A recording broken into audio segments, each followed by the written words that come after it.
semences de qualité, on ne peut pas avoir de production de qualité. Et vous le savez, la Côte d'Ivoire est un pays dont l'économie repose sur l'agriculture. Pour atteindre la sécurité alimentaire, il est donc important d'outiller les producteurs sémenciers en vue de parfaire la production ici en Côte d'Ivoire.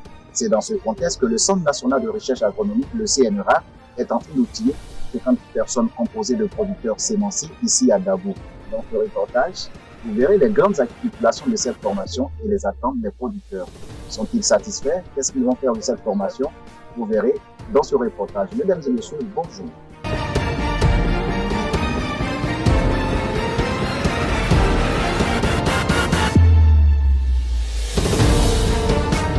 Aujourd'hui, nous sommes dans un champ de manioc.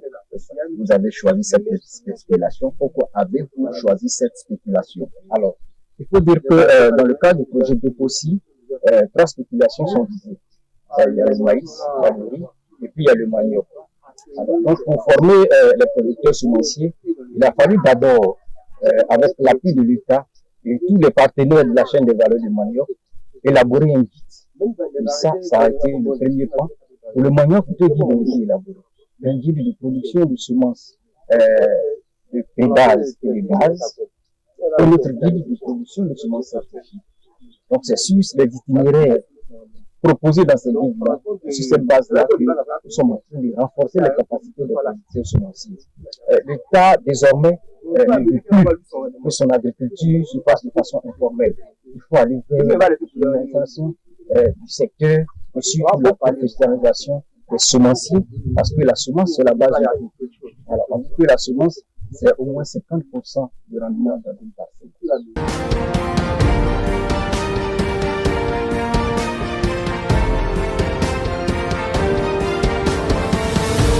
Dans votre spécialité, je vous ai vu animer donc l'atelier. Est-ce que vous pouvez nous dire ce que vous avez transmis comme formation à nos auditeurs? Oui, j'ai transmis chez vous la connaissance sur les maladies ravageuses, spécialement les maladies. Et il a semblé qu'aujourd'hui, quand nous visitons les parcelles de quelqu'un spécifique, nous avons pratiquement de faire 90% de ces parcelles-là qui sont attaquées par des virus. Également, on appelle un ensemble, on appelle tous les virus. Et aujourd'hui, quand même ce champ, 90% des plants sont hors de les virus, il n'y a pas de virus. La meilleure méthode de lutter contre les virus, c'est de les empêcher les virus.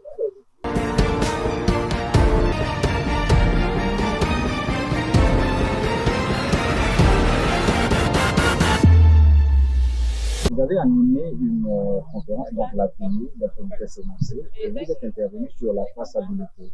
De quoi s'agit-il réellement? Ok. Le